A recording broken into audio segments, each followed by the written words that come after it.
God is good all the time. 하나님께서 로마서 말씀을 끝까지 공부하게 하신 것을 진실로 감사를 드립니다. 오늘 말씀이 로마서 18강이니까 한 달에 4강씩 잡고도 벌써 5개월 정도 공부를 우리가 하였습니다. 이제 각 가정에서 가정 예배를 드리고 있는 우리 목자님들 가정에 바울과 같이 안부를 전해드립니다. 그래서 우리가 모였으면은 이제 로마서 책거리를 이렇게 떡이라도 서로 나누면서 걸게 할 텐데 할 수 없이 각자 집에서 케이크라도 좀 사서 그동안 받은 로마서를 통해 받은 그 은혜를 잘 나누시기 바랍니다. 오늘 말씀의 제목은 복음의 제사장 직분입니다. 제가 잠시 기도하고 시작하겠습니다.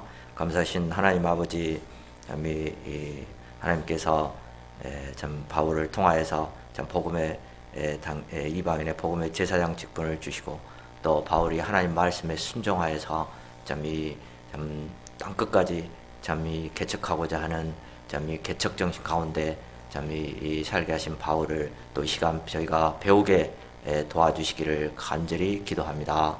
감사합니다. 예수님 이름으로 기도하였습니다. 오늘 본문은 사도 바울이 본 서신을 쓰게 된 개인적인 동기와 목적 그리고 미래의 계획을 말하고 있습니다. 여기에는 이 땅에서 복음의 제사장으로서 분명한 아이덴티 가운데 살아가는 사명인 바울의 모습이 잘 나타나 있습니다. 또 과거와 현실에 안주하지 않고 말씀에 순종하여서 개척하는 인생을 살아가는 바울의 모습을 볼 수 있습니다. 그리고 16장에서는 복음 역사 가운데 함께하는 동역자들에 대한 바울의 깊은 애정을 엿볼 수 있습니다. 우리가 오늘 본문 말씀을 통해 복음의 제사장으로서 바울의 개척 스피릿을 배울 수 있기를 기도합니다. 그리고 복음의 동역자들을 주 안에서 귀히 여기는 바울의 마음을 배울 수 있기를 기도합니다. 파트 1, 복음의 제사장 15장 14절에서 33절입니다. 우리는 지난 몇 개월 동안 바울이 로마 성도들에게 보낸 서신을 통해서 복음의 진수를 배울 수 있었습니다. 바울이 로마 성도들에게 복음을 자세히 풀어서 서신에 적어 그들에게 보낸 이유가 무엇입니까? 15장 14절 15절을 보면은 그 이유가 나와 있습니다. 제가 읽어보겠습니다. 내 형제들아, 너희가 스스로 선함이 가득하고 모든 지식이 차서 능히 서로 권하는 자임을 나도 확신하노라. 그러나 내가 너희로 다시 생각나게 하려고 하나님께서 주신 내게 은혜로 말미암아 더욱 담대히 대략 너희에게 썼노니. 대략 로마서를 썼다고 합니다. 너희로 다시 생각나게 하려고 썼다는 것입니다. 즉 그들이 이미 복음을 잘 알고 또 잘 믿고 있음에도 불구하고 그 일을 다시 생각나게 하려고 쓴 것입니다. 로마 교회는 바울이 아직까지 한 번도 방문한 적이 없는 교회입니다. 당시 로마는 유럽의 수도 역할을 하였습니다. 모든 길은 로마로 통한다 라고 말할 정도였습니다. 이로 인해 로마 교회의 구성원 또한 다양할 수밖에 없었습니다. 유대인 출신, 이방인, 노예, 귀족, 왕족 신분까지 다양한 민족과 계층이 함께하고 있었습니다. 그럼에도 불구하고 로마의 교회는 자립적이었고 선함이 가득하고 모든 지식이 차서 서로 능히 권할 수 있을 만큼 성숙한 교회였습니다. 그런데도 불구하고 바울은 이들에게 복음 진리를 다시 생각나게 하려고 특별히 로마서를 썼습니다. 이처럼 십자가와 부활의 복음은 우리가 한번 배웠다고 해서 끝나는 것이 아니고 일생 동안 반복해서 듣고 또 묵상해야 하는 것임을 알 수 있습니다. 이는 우리가 수영을 할 줄 알게 되려면 배우기만 해서는 안 되고 배운 것을 끊임없이 반복해서 연습해야만 자유롭게 수용을 할 수 있게 되는 것과 마찬가지입니다. 한 가지 악기를 연주하는 것도 마찬가지입니다.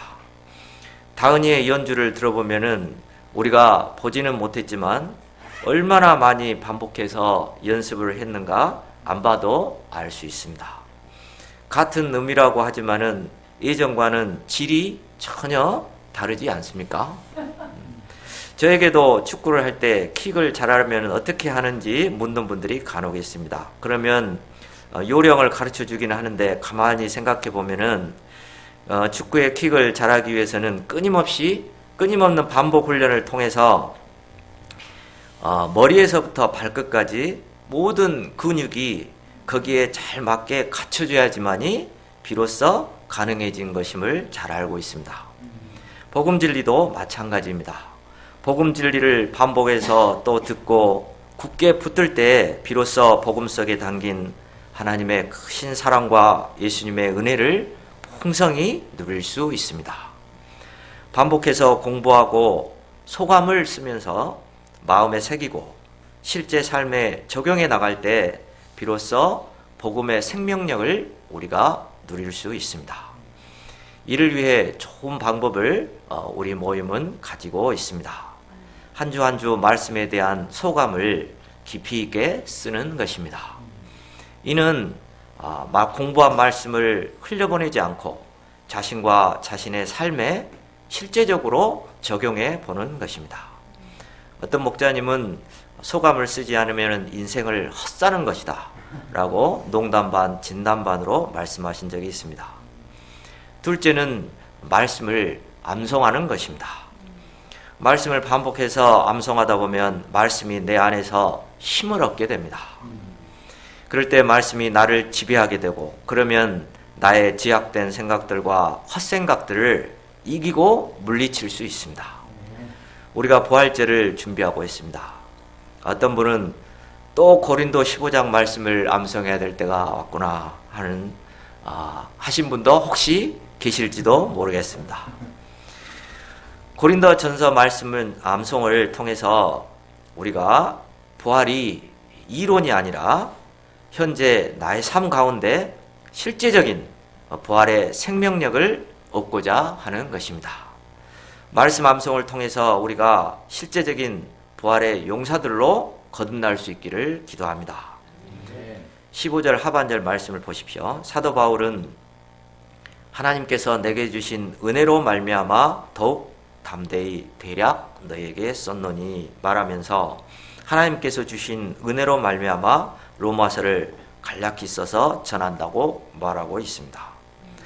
그러면 하나님께서 바울에게 주신 은혜는 무엇입니까? 16절을 보십시오. 이 은혜는 곧 나로 이방인을 위하여 그리스도 예수의 일꾼이 되어 하나님의 복음의 제사장 직분을 하게 하사 이방인을 제물로 드리는 것이 성령 안에서 거룩하게 되어 받으실 만하게 하려 하심이라. 구약 시대의 제사장은 이스라엘 가운데 레위 지파가 감당하였습니다.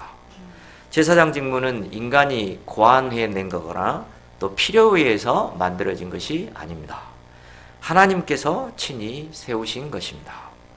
하나님께서는 거룩하시기 때문에 누구든지 죄를 안고 하나님 앞에 나아가면 죽을 수밖에 없습니다. 그러므로 하나님께서는 거룩하시면서 긍휼이 풍성하셔서 이런 인간을 불쌍히 여기시고 구약에서 제사 제도를 세우셨습니다. 인간의 죄를 속하기 위해 인간 대신에 아무 흠없는 양이나 염소와 같은 짐승의 피를 흘려 하나님께 속죄 제사를 드리도록 하셨습니다. 이러한 제사 가운데에서 제사장은 하나님과 백성 사이에 중보자 역할을 감당하였습니다. 하나님께서는 때가 되자 그 아들 예수 그리스도를 보내사 인간의 죄를 대속하는 온전한 희생제물이 되게 하셨습니다. 그리고 이제 누구든지 이 복음을 믿기만 하면 제사 안 받고 구원을 얻도록 하셨습니다. 이는 하나님의 아들 예수 그리스도의 희생으로 말미암은 것이므로 완전하고도 영원한 것입니다. 하나님은 복음을 통해 우리를 구원하실 뿐 아니라 더 나아가 우리 모두를 제사장으로 세우시고 복음의 제사장 직무를 감당토록 맡겨주셨습니다. 베드로전서 2장 9절은 우리 믿는 모든 사람들이 제사장 직무를 감당하는 왕같은 제사장임을 말해주고 있습니다. 베드로전서 2장 9절을 함께 읽어보겠습니다. 시작. 오직 너희는 택하신 족속이요 왕같은 제사장들이요 거룩한 나라요 그의 소유된 백성이니 이는 너희를 어두운 데서 불러내어 그의 기이한 빛에 들어가게 하신 자의 아름다운 덕을 선전하게 하려 하심이라. 이제 우리 믿는 자들은 구원의 은혜만을 즐길 것이 아니라 복음의 제사장 직무를 감당해야 하는 책임이 있습니다. 복음의 제사장 직무는 예수님을 전하는 것입니다. 특별히 나를 어두운 데서 불러내사 그의 기이한 빛의 세계에 들어가게 하신 예수님을 잘 선전하는 것입니다. 사도 바울은 그 가운데서 특별히 이방인을 위하여 그리스도 예수의 일꾼으로 부르심을 받고 복음의 제사장 직무를 열정적으로 감당했습니다. 그리스도 예수의 일꾼이란 그리스도 예수의 종으로서 일생 그리스도만을 섬기며 그 명령을 따라서 일하는 자입니다. 사도 바울은 여러 서신에서 자신이 복음의 제사장 직무를 감당하는 것이 말할 수 없는 하나님의 은혜라고 말하고 있습니다. 죄로 인해 쓸모없이 살다가 죽을 수밖에 없는 자신을 구원해 주신 것도 감사한데 영원 구원에 쓰임받는 것이 너무 감사해서 은혜라고 한 것입니다. 그는 이 은혜를 감당하기 위해 생명을 바쳐서 충성하였습니다. 복음의 제사장으로서 그의 유일한 관심사와 기도 제목은 어떻게 하면 이방인을 하나님께서 기뻐하신 자로 드릴 수 있을까 하는 것이었습니다. 이는 이방인들이 단지 예수님을 믿고 구원받는 것에 끝나지 않고 구원받은 이후에도 예수님을 배우며 예수님의 길을 따르는 제자가 되기까지 돕고자 하는 것이었습니다. 양들이 복음을 영접하고 구원받았다 하더라도 하루아침에 거룩한 삶을 사는 것은 쉽지 않습니다. 마치 거지로 살다가 왕자의 신분이 되었지만 지금까지 살아온 몸에 밴 습관 때문에 자꾸 옛 습관이 나오는 것입니다.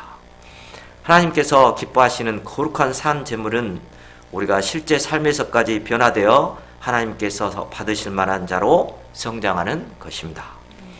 이를 위해 바울은 이방인 그리스도인들이 예수님을 영접한 이후에도 계속해서 말씀을 가르쳐주고 영적인 훈련을 감당하였습니다. 양들이 말씀에 절대적으로 순종하고 성령의 능력으로 변화되어 하나님께서 받으실 만한 성도가 되기까지 도왔습니다. 바울이 이방인을 향해 제사장 직무를 받았다면 우리는 캠퍼스 영혼들을 향해 복음의 제사장으로 부르심을 받은 자들입니다. 우리도 캠퍼스 영혼들에게 복음을 전할 뿐 아니라 예수님의 제자가 되도록 이끌어 주어야 합니다. 그러기 위해서는 먼저 내 자신이 예수님의 좋은 제자가 되어야겠습니다. 예수님의 좋은 제자는 내가 먼저 하나님의 말씀을 절대적인 진리로 순종해서 사는 것입니다. 바울이 이렇게 예수님의 종이요 복음의 일꾼으로 충성을 다해 살고자 했을 때 하나님께서 그를 어떻게 도우셨습니까? 17절에서 19절입니다. 제가 한번 읽겠습니다. 그러므로 내가 예수 그리스도 안에서 하나님의 일에 대하여 자랑하는 것이 있거니와 그리스도께서 이방인들을 순종하게 하기 위하여 나를 통하여 역사하신 것 외에는 내가 감히 말하지 아니하노라.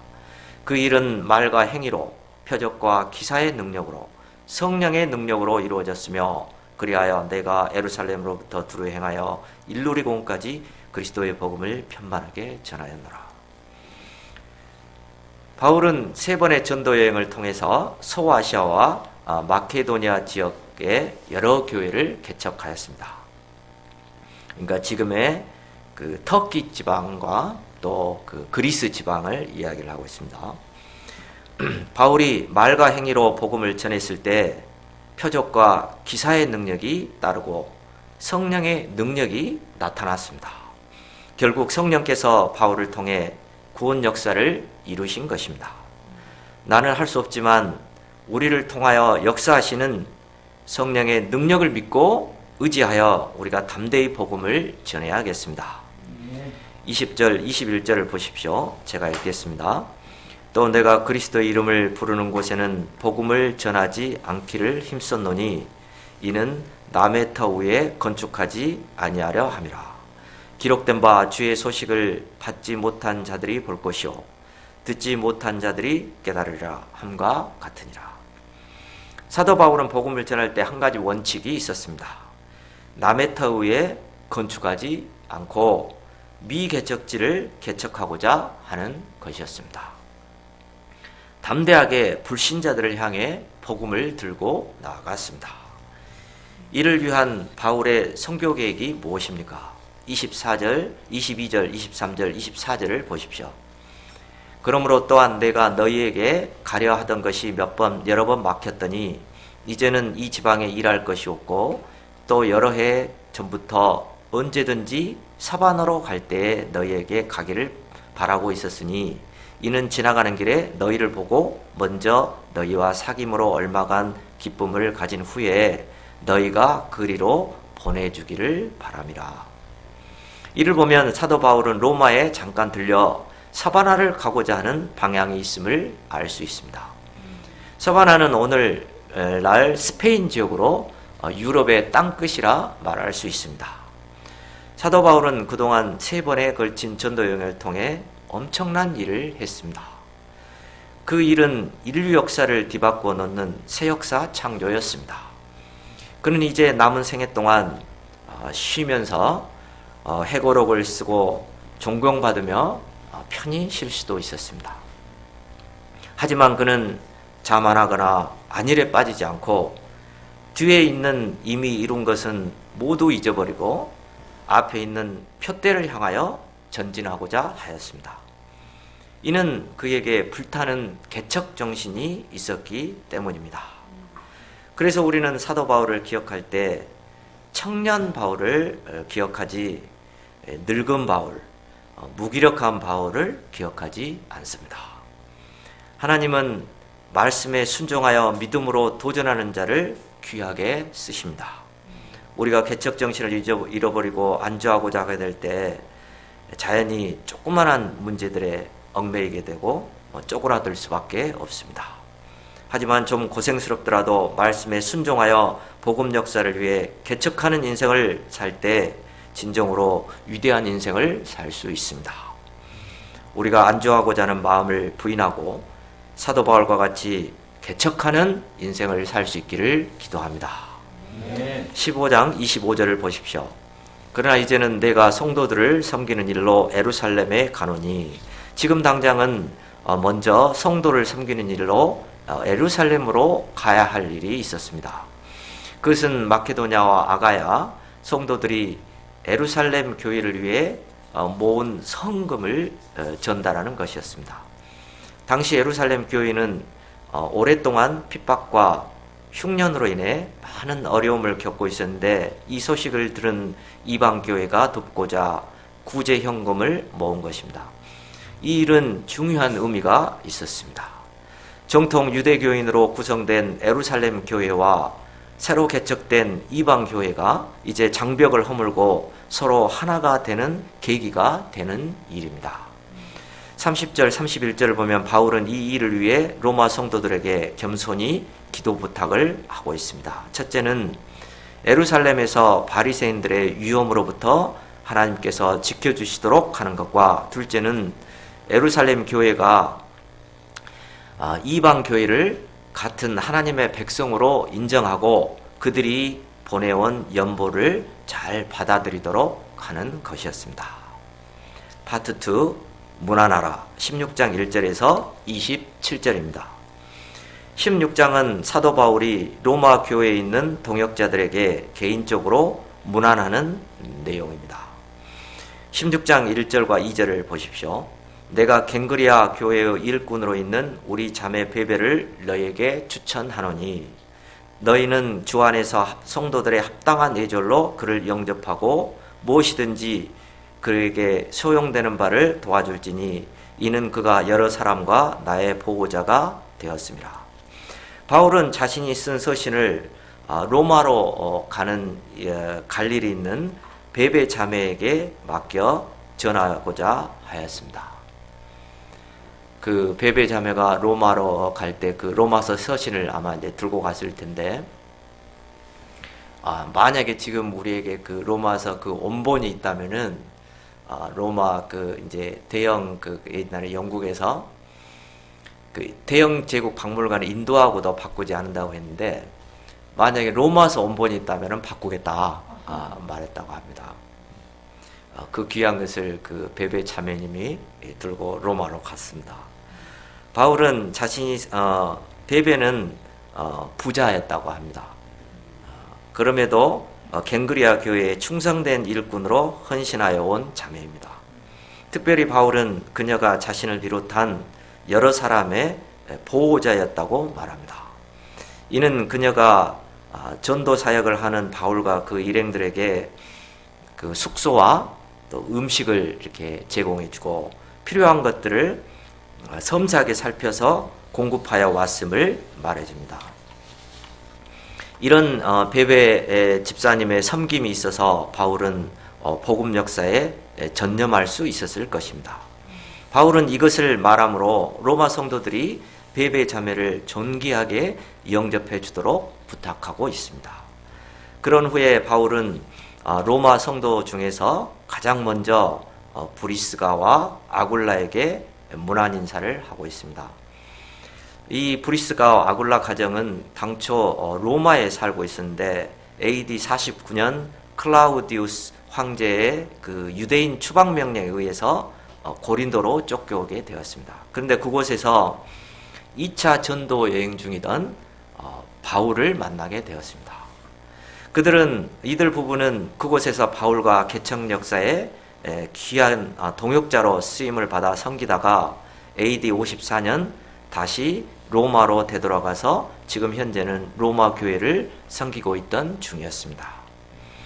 그들은 동역자인 바울을 위해 자신들의 목을 내놓을 정도로 진실되고 충성된 가정이었습니다.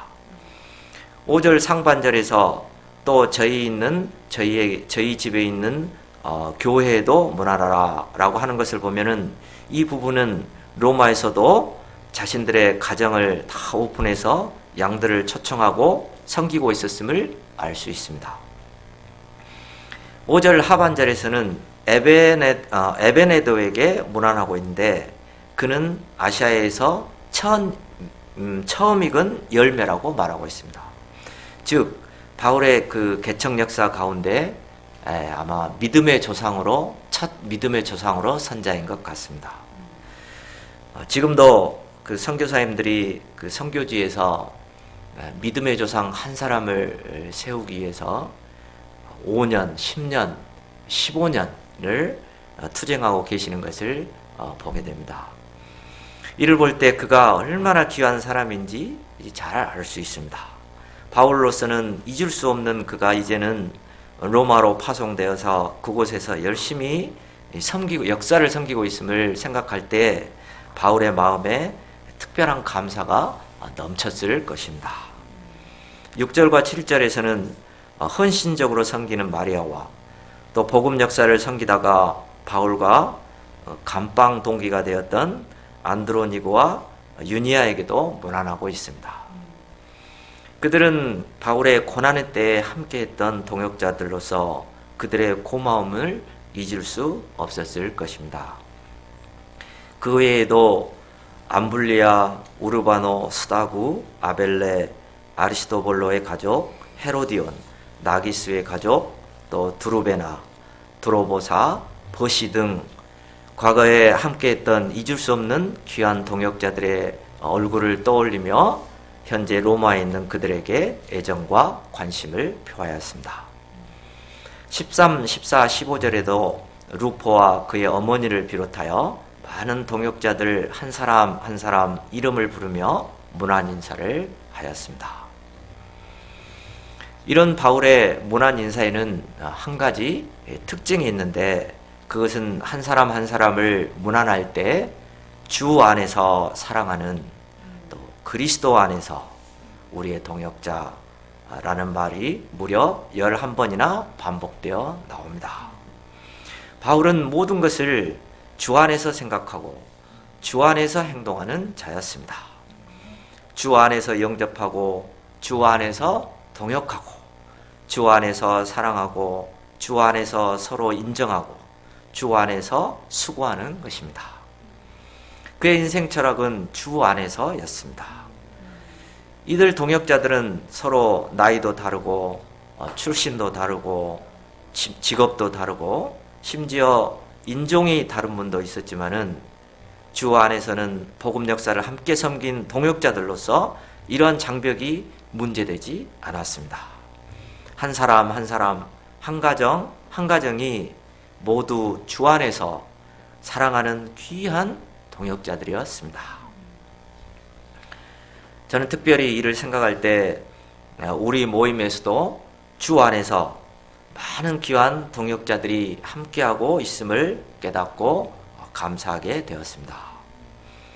주 안에서 한 분 한 분, 한 가정 한 가정 모두 다 하나님께서 주신 얼마나 귀한 분들이고 귀한 가정인지 깨닫고 감사합니다.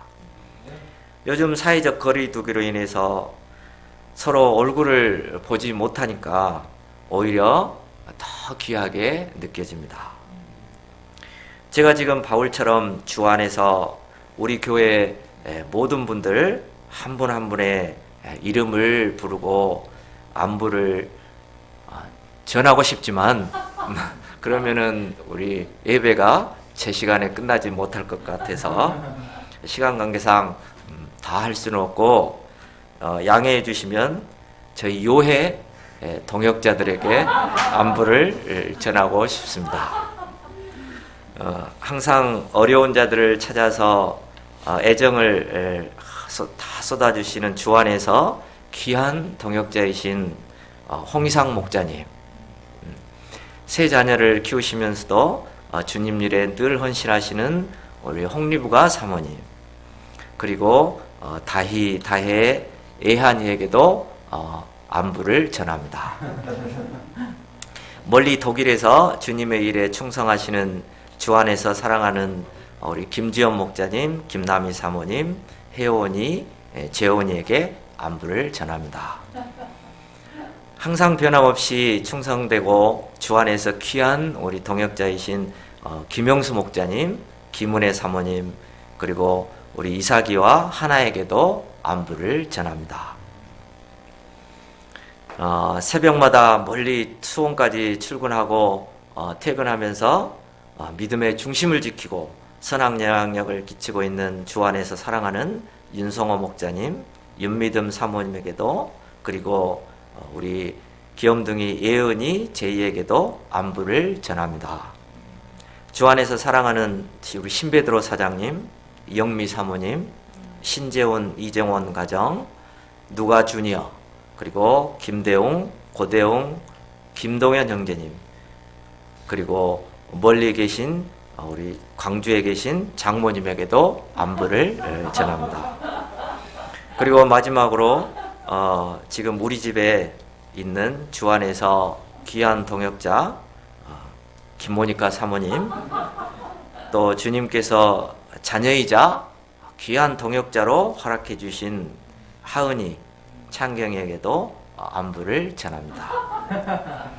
하나님께서 지난 몇 개월 동안 로마서 말씀을 통해 다시 한번 하나님의 복음을 깊이 있게 공부하는 가운데 귀한 은혜를 주셔서 감사를 드립니다. 우리가 이 시대에도 로마서 서신을 공부할 수 있도록 로마서를 도중에 잃어버리지 않고 로마 교회까지 끝까지 잘 전달해 주신 베베 집사님께 감사를 드립니다. 개인적으로 저는 로마서를 말씀을 통해 제가 하나님 앞에서 근본적으로 얼마나 부패하고 소망 없던 죄인임을 발견케 하심을 감사를 드립니다. 그리고 다만 예수 그리스도 한 분만을 믿는 믿음을 보시고 하나님의 은혜만으로 구원받은 자임을 새롭게 발견케 하심을 감사를 드립니다. 이를 통해 하나님 앞에 더욱 낮아지는 심령을 주셔서 감사를 드립니다. 또한 로마서 말씀이 정교하면서도 깊고 또 그 어떤 거짓 사상도 능히 무찔러 이길 수 있는 날카롭고 예리한 말씀이 됨을 새롭게 배웠습니다. 오늘날도 또 이후 세대에도 항상 거짓 선지자들과 이단들이 나타나고 사라질 것입니다. 그러나 어느 시대에도 우리가 로마서 말씀을 배우고 익혀 이로써 무장하게 되면 성도들을 미혹하는 그 어떤 거짓 사상과 이론도 능히 파할 수 있을 것임을 믿습니다. 이후로도 우리가 하나님께서 바울을 통해 주신 귀한 로마서 말씀을 더 깊이 배우고 익힘으로 그 어떤 거짓 사상도 능히 파할 수 있는 복음주의 사상가요 용사로 성장할 수 있기를 기도합니다. 제가 잠시 기도하고 마치겠습니다. 거룩하신 하나님 아버지, 오늘 말씀을 통해서 오직 말씀에 순종하여 땅끝까지 복음의 제사장으로 일생 개척하는 삶을 살아온 사도 바울을 배우게 됩니다. 저희도 하나님 말씀에 순종하여서 도전하고 개척하는 삶을 살게 도와주십시오. 그리고 복음 역사에 귀한 동역자들을 보내주셔서 감사합니다. 또 주 안에서 서로 귀하게 여기고 아름다운 동역의 역사를 이루게 도와주십시오. 예수님 이름으로 기도합니다.